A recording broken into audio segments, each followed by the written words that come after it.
تو آج ہم ایک ایسے موضوع کی گہرائی میں جا رہے ہیں جو بہت ذاتی ہے، پیچیدہ ہے اور اکثر اس پر آپ جانتے ہیں کافی تنازع بھی رہتا ہے، اسقاط حمل۔ جی بالکل۔ یہ ایک ایسا مسئلہ ہے جو ایمان، اخلاقیات، قانون اور پھر ذاتی تجربات ان سب کے سنگم پر کھڑا ہے، اور سچ پوچھیں تو اس میں کوئی آسان جواب ملنا بہت مشکل ہے۔ بالکل، آسان جواب تو شاید ہیں ہی نہیں۔ ہمارے پاس جو مواد ہے، کچھ مذہبی تشریحات ہیں، کچھ فلسفیانہ مضامین، قانونی تجزیے، یہ سب دکھاتے ہیں کہ کتنے مختلف نظریات ہیں اس پر۔ جی ہاں، بہت وسیع رینج ہے۔ تو آج ہمارا مقصد صرف یہ نہیں کہ نظریات کو گنوا دیں، بلکہ ان کے پیچھے جو دلائل ہیں نا، وہ سمجھیں، وہ کہاں ٹکراتے ہیں اور آج کل کے دور میں ان کی کیا اہمیت ہے۔ صحیح۔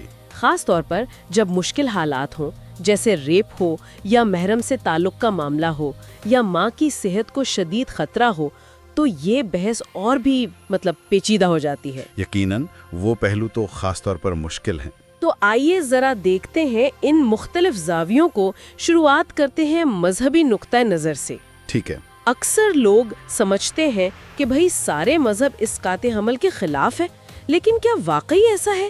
حقیقت تو کچھ اور لگتی ہے۔ آپ نے بالکل صحیح کہا۔ یہ تاثر بہت عام ہے، لیکن حقیقت یہ ہے کہ مذہبی دنیا میں اس پر کوئی ایک متفقہ موقف نہیں ہے۔ اچھا؟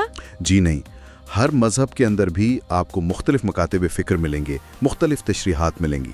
ہاں، بنیادی بات یہ ہے کہ تقریباً سبھی مذاہب زندگی کی حرمت، اس کے تقدس پر زور دیتے ہیں۔ ٹھیک۔ لیکن اس اصول کو لاگو کیسے کرنا ہے، خاص طور پر مشکل حالات میں، وہاں بہت فرق آ جاتا ہے۔ مثال کے طور پر عیسائیت کو ہی لے لیں۔ کیتھولک چرچ کا موقف تو کافی واضح لگتا ہے، کافی سخت بھی۔ جی، کیتھولک چرچ کا موقف بہت واضح ہے۔ ان کے نزدیک انسانی زندگی حمل ٹھہرنے کے لمحے سے شروع ہو جاتی ہے اور اسے مکمل تحفظ ملنا چاہیے۔ یعنی بالکل شروع سے۔ بالکل شروع سے۔ اس لیے براہ راست اسقاط حمل، یعنی ایسا عمل جس کا مقصد ہی جنین کو ختم کرنا ہو، وہ کسی بھی حالت میں قبول نہیں کرتے۔ حتیٰ کہ ریپ یا انسیسٹ کے کیس میں بھی نہیں؟ جی، ان کے نزدیک ان حالات میں بھی نہیں۔ البتہ ایک اہم اصول ہے جسے وہ ڈبل ایفیکٹ یا دوہرے اثر کا اصول کہتے ہیں۔ وہ کیا ہے؟ اس کا مطلب یہ ہے کہ اگر ماں کی جان بچانے کے لیے کوئی طبی عمل ضروری ہو، مثلاً کوئی ایسی سرجری جس کے بغیر ماں کی جان چلی جائے، اور اس عمل کا ایک غیر ارادی نتیجہ جنین کی موت ہو، تو وہ قابل قبول ہو سکتا ہے۔ اچھا۔ کیونکہ یہاں نیت ماں کی جان بچانا ہے، جنین کو مارنا نہیں۔ یہ ایک باریک فرق ہے۔ یہ واقعی باریک ہے، لیکن پروٹیسٹنٹ فرقوں میں تو کافی فرق نظر آتا ہے نا؟ بالکل درست۔ پروٹیسٹنٹ ازم میں تو ایک پورا سپیکٹرم ہے۔ ایک طرف ایونجلیکل ہیں جو اکثر کیتھولک چرچ کے قریب ہیں کہ زندگی حمل سے شروع ہوتی ہے۔ ٹھیک۔ دوسری طرف جو مین لائن پروٹیسٹنٹ چرچز ہیں، جیسے میتھوڈسٹ، لوتھرن، پریسبیٹیرین، وہ زیادہ لچکدار ہیں۔ وہ کیسے؟ وہ اس مسئلے کی اخلاقی پیچیدگی کو زیادہ تسلیم کرتے ہیں۔ وہ اکثر عورت کے فیصلہ کرنے کے حق کی حمایت کرتے نظر آتے ہیں، خاص طور پہ مشکل حالات میں۔ وہ رحم دلی، فرد کا ضمیر، ان چیزوں کو زیادہ اہمیت دیتے ہیں۔ اور eastern orthodox? Eastern orthodox church بھی زندگی کے تقدس پر زور دیتا ہے۔ کیتھولک موقف کے قریب ہے، لیکن وہ ایک تصور استعمال کرتے ہیں اکانومی کا۔ اکانومیا؟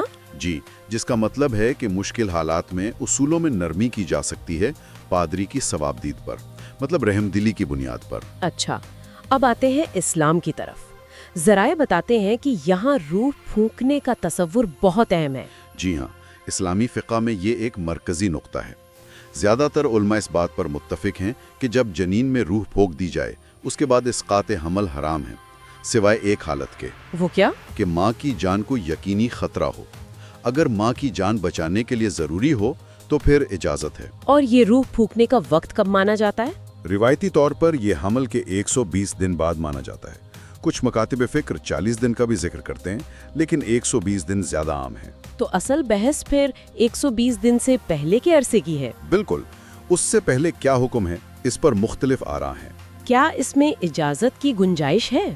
جی، اکثر مکاتب فکر 120 دن سے پہلے کچھ خاص حالات میں اجازت دیتے ہیں۔ مثلاً مثلاً اگر ماں کی جسمانی یا ذہنی صحت کو شدید خطرہ لاحق ہو، یا حمل ریپ یا انسیسٹ کا نتیجہ ہو، یا جنین میں کوئی ایسی شدید خرابی تشخیص ہو جائے کہ پیدائش کے بعد اس کی زندگی انتہائی تکلیف دہ ہوگی۔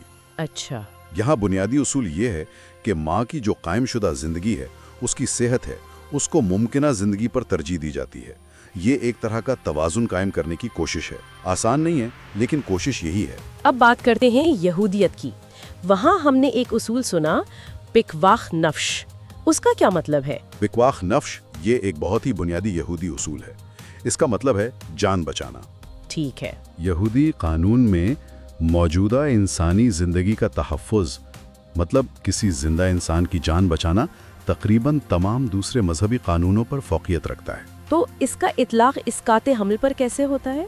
اس کا اطلاق یہ ہے کہ ماں کی زندگی اور صحت کو جنین پر واضح ترجیح حاصل ہے۔ واضح ترجیح؟ جی، دراصل یہودی قانون کے مطابق جنین کو پیدائش تک مکمل قانونی شخصیت یعنی نفش حاصل نہیں ہوتی۔ تو اگر ماں کی صحت کو خطرہ ہو تو اسقاط حمل نہ صرف جائز بلکہ بعض حالات میں لازمی بھی سمجھا جا سکتا ہے، اگر ماں کی جان کو براہ راست خطرہ ہے۔ اور خطرہ سے کیا مراد ہے؟ صرف جسمانی؟ نہیں، یہ دلچسپ بات ہے۔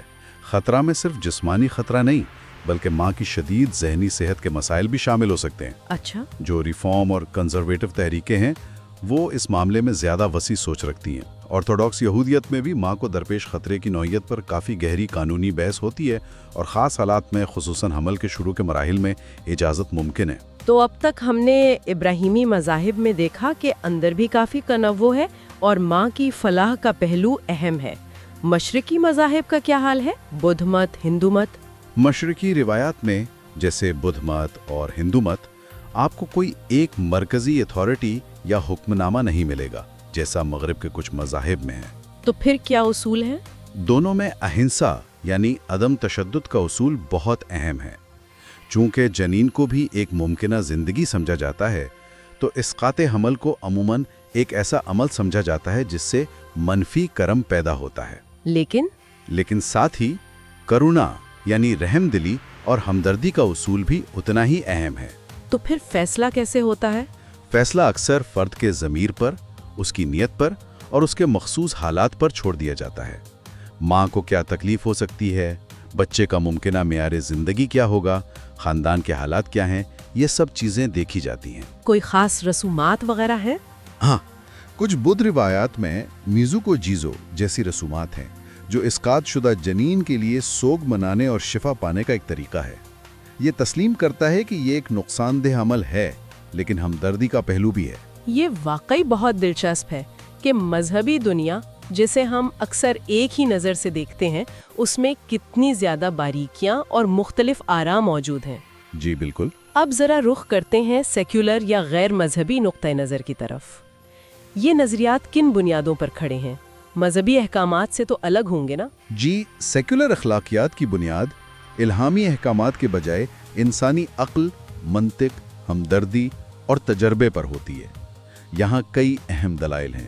شاید سب سے نمایاں دلیل جسمانی خود مختاری یعنی باڈیلی آٹونومی کی ہے۔ جسمانی خود مختاری یعنی اپنے جسم پر اپنا اختیار؟ بالکل۔ اس نظریے کے مطابق ہر فرد کو اپنے جسم کے بارے میں فیصلہ کرنے کا بنیادی حق حاصل ہے۔ کسی کو بھی، خاص طور پر عورت کو، اس کی مرضی کے خلاف مجبور کرنا کہ وہ اپنے جسم کو کسی دوسرے وجود یعنی جنین کی پرورش کے لیے استعمال کرے، یہ اس بنیادی حق کی سنگین خلاف ورزی ہے۔ اسی سلسلے میں وہ جوڈتھ جیروس تھامسن کی مثال ہے نا، وائلن والے کی، وہ کافی مشہور ہے۔ جی، بہت مشہور مثال ہے۔ کیا آپ مختصر بتا سکتے ہیں وہ کیا ہے؟ ضرور۔ تھامسن کہتی ہیں کہ فرض کریں آپ صبح اٹھیں اور آپ کو پتہ چلے کہ آپ کو بغیر آپ کی مرضی کے ایک بے ہوش مشہور وائلن نواز سے جوڑ دیا گیا ہے۔ اس کے گردے فیل ہو چکے ہیں اور صرف آپ کا جسم اسے 9 مہینے تک زندہ رکھ سکتا ہے۔ اچھا، کیا آپ اخلاقی طور پر پابند ہیں کہ آپ 9 مہینے تک اس سے جڑے رہیں؟ تھامسن کہتی ہیں نہیں۔ کیوں؟ وہ کہتی ہیں کہ بھلے ہی وائلن نواز کو جینے کا حق ہے، لیکن اسے آپ کے جسم کو استعمال کرنے کا حق نہیں ہے، خاص کر آپ کی مرضی کے بغیر۔ تو اسی طرح وہ دلیل دیتی ہیں کہ چاہے جنین کو ایک شخص مان بھی لیا جائے، اسے عورت کے جسم کو اس کی مرضی کے بغیر استعمال کرنے کا حق حاصل نہیں ہے، اور یہ دلیل ریپ جیسے کیسز میں تو اور بھی مضبوط ہو جاتی ہے۔ صحیح۔ جسمانی خود مختاری کے علاوہ اور کون سے سیکولر دلائل اہم سمجھے جاتے ہیں؟ ایک اور اہم زاویہ نتائجیت یعنی کانسیکوینشلزم کا ہے، یا جسے افادیت پسندی یوٹیلیٹیرینزم بھی کہتے ہیں۔ اس کا کیا مطلب ہے؟ یہ نظریہ، جس کے بڑے حامی جان سٹورٹ مل تھے، یہ کہتا ہے کہ اخلاقی طور پر صحیح عمل وہ ہے جس کے نتائج مجموعی طور پر سب سے زیادہ بھلائی یا خوشی لائیں اور تکلیف کو کم سے کم کریں۔ تو اس کا اطلاق یہاں کیسے ہوگا؟ اس نقطہ نظر سے یہ دلیل دی جا سکتی ہے کہ ایک ناپسندیدہ حمل کو جاری رکھنے کے جو منفی نتائج ہو سکتے ہیں، ماں پر، پیدا ہونے والے بچے پر، موجودہ خاندان پر، معاشرے پر، جذباتی، معاشی، سماجی، دائی مرحلے میں جب جنین میں شعور نہیں ہے، تکلیف محسوس کرنے کی صلاحیت نہیں ہے، اسے ختم کرنے کے نقصان سے زیادہ ہو سکتے ہیں۔ مطلب مجموعی تکلیف کس میں کم ہے۔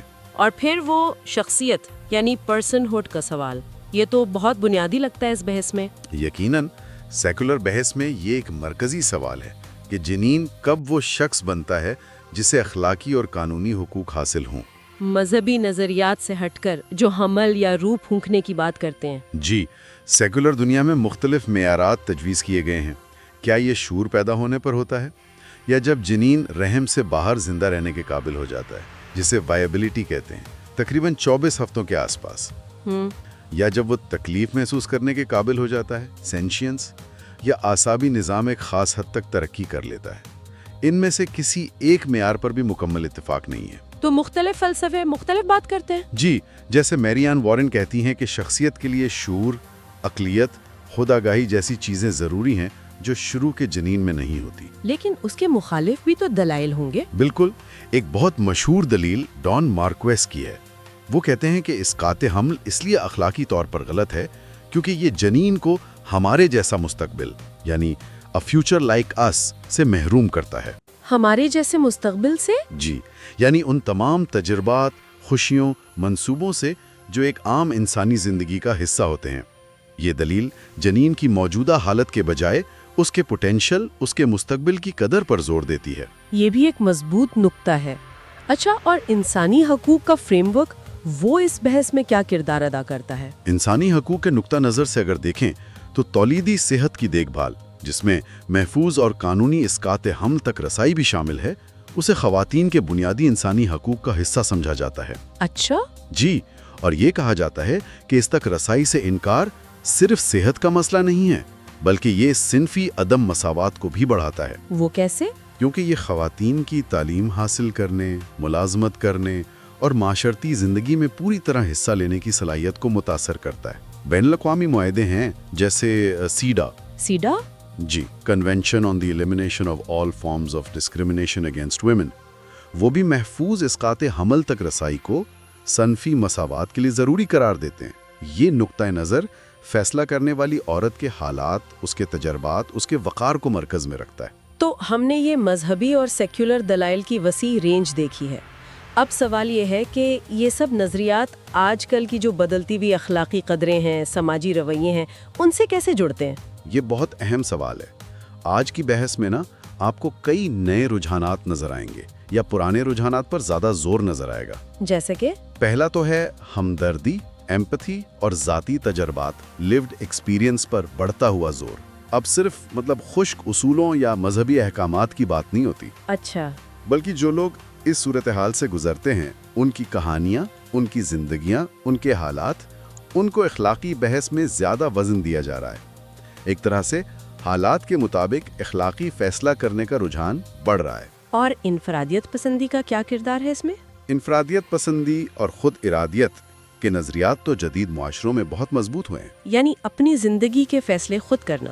بالکل، یہ خیال کہ ہر فرد کو اپنی زندگی کے بڑے فیصلے خود کرنے کا حق ہے، خاص طور پر تولیدی صحت جیسے انتہائی ذاتی معاملے میں۔ تو بحث اکثر اس نقطے پر آ جاتی ہے کہ فیصلہ کرنے کا حق آخر کس کا ہے، فرد کا، ریاست کا، یا مذہبی اداروں کا؟ سائنس کا کردار بھی تو بڑا ہوگا۔ یقیناً، بائیولوجی میں، نیورو سائنس میں، جینیات میں جو ترقی ہوئی ہے، اس نے جنینی نشوونما، وائبلٹی، شعور کا ممکنہ آغاز کب ہوتا ہے، تکلیف محسوس کرنے کی صلاحیت، ان سب کے بارے میں ہماری سمجھ کو بہت بہتر کیا ہے۔ اگرچہ سائنس براہ راست اخلاقی جواب نہیں دیتی۔ نہیں، سائنس یہ نہیں بتاتی کہ شخصیت کب شروع ہوتی ہے، یہ ایک اخلاقی یا فلسفیانہ سوال ہے، لیکن سائنس وہ حقائق فراہم کرتی ہے جن کی بنیاد پر ہم وہ اخلاقی دلائل بناتے ہیں۔ تو یہ ان بحثوں کو ضرور متاثر کر رہی ہے جو پہلے شاید صرف فلسفہ یا مذہب کے دائرے میں تھی۔ تو کیا اس سے جسمانی خود مختاری والا تصور مزید مضبوط ہوا ہے؟ جی، کہا جا سکتا ہے۔ حقوق نسواں کی تحریک، انسانی حقوق کے قوانین کا جو عالمی اثر ہے، اس نے جسمانی خود مختاری کے تصور کو اخلاقی اور قانونی بحث کے بالکل مرکز میں لا کھڑا کیا ہے۔ اور یہ روایتی نظریات کے لیے ایک چیلنج ہے۔ بالکل، یہ ان روایتی یا مذہبی ڈھانچوں کے لیے ایک چیلنج ہے جو عورت کی خود مختاری کو جنین کی ممکنہ زندگی کے تابع سمجھتے ہیں۔ ایک اور اہم پہلو ہے تکثیریت یعنی پلورلزم کا۔ تکثیریت؟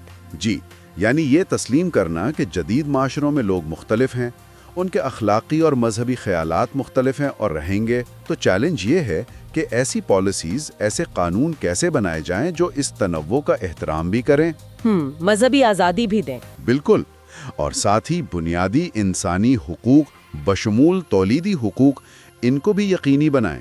یہ ایک مشکل توازن ہے۔ اور کیا بحث کا زاویہ بھی بدل رہا ہے؟ کچھ لوگ کہتے ہیں کہ بحث صرف زندگی کب شروع ہوتی ہے سے آگے بڑھ رہی ہے۔ ہاں، کچھ حد تک یہ بات درست ہے۔ کچھ حلقوں میں کوشش ہو رہی ہے کہ بحث کو اس تنگ دائرے سے نکالا جائے اور اس وسیع تر سوال کی طرف لایا جائے کہ ہم ایک ایسا معاشرہ کیسے بنائیں جو زندگی کی حقیقی معنوں میں قدر کرے اور اس کی حمایت کرے۔ اس سے کیا مراد ہے؟ اس سے مراد یہ ہے کہ صرف اسقاط حمل پر پابندی لگانا یا اجازت دینا کافی نہیں، بلکہ ہمیں جامع جنسی تعلیم، مانع حمل تک آسان رسائی، معیاری زچگی کی دیکھ بھال، بچوں کی پرورش کے لیے سماجی اور معاشی مدد، خاندانوں کے لیے بہتر سہولیات، ان سب چیزوں پر بھی توجہ دینی ہوگی۔ اچھا، تو اس ساری گفتگو کا خلاصہ کیا نکلتا ہے؟ یہ تو بالکل واضح ہو گیا کہ یہ کوئی سیاہ و سفید معاملہ نہیں ہے، سرمئی رنگ کے بہت سے شیڈز ہیں۔ بالکل یہی بات ہے۔ ہم نے دیکھا کہ مذہبی روایات کے اندر کتنی گہرائی ہے، کتنی پیچیدہ بحثیں چل رہی ہیں۔ سیکولر اخلاقیات بھی کوئی ایک جواب نہیں دیتی، بلکہ مختلف، بعض اوقات ایک دوسرے سے بالکل متضاد فریم ورک پیش کرتی ہے۔ تو بنیادی کشمکش کیا ہے؟ بنیادی کشمکش اکثر وہی ہے، ایک طرف ممکنہ زندگی کی قدر، اس کا تقدس، دوسری طرف فرد کی خود مختاری، اس کے حقوق، اس کی صحت اور جو موجودہ زندگیاں ہیں ان کا معیار۔ اور جدید دور نے اس میں اور پرتیں شامل کر دی ہیں۔ جی، جدید اخلاقی رجحانات نے اس میں ہمدردی، ذاتی تجربے کی اہمیت، سائنسی سمجھ بوجھ اور انسانی اخلاق کے زاویے شامل کر دیے ہیں۔ یہ واقعی ایک اخلاقی چوراہا ہے جہاں مختلف قدریں، مختلف اصول آ کر ٹکراتے ہیں، اور یہ ہم سے مطالبہ کرتا ہے کہ ہم گہرائی میں سوچیں اور مختلف نظریات کا احترام کریں۔ اور جاتے جاتے سننے والوں کے لیے ایک آخری سوچ چھوڑ جاتے ہیں۔ ان تمام دلائل سے ہٹ کر کہ زندگی کب شروع ہوتی ہے یا جنین کی اخلاقی حیثیت کیا ہے، شاید اصل سوال یہ ہے کہ جس طریقے سے ہمارا معاشرہ اس انتہائی حساس اور پیچیدہ مسئلے پر بات کرتا ہے اور اس سے نمٹتا ہے، وہ طریقہ ہماری کن بنیادی اقدار کی عکاسی کرتا ہے؟ کیا وہ ہمدردی پر مبنی ہے، افہام و تفہیم پر، انفرادی آزادی کے احترام پر، اور کیا وہ واقعی ان انسانوں کی مدد اور حمایت کرتا ہے جو مشکل حالات میں گھرے ہوئے ہیں؟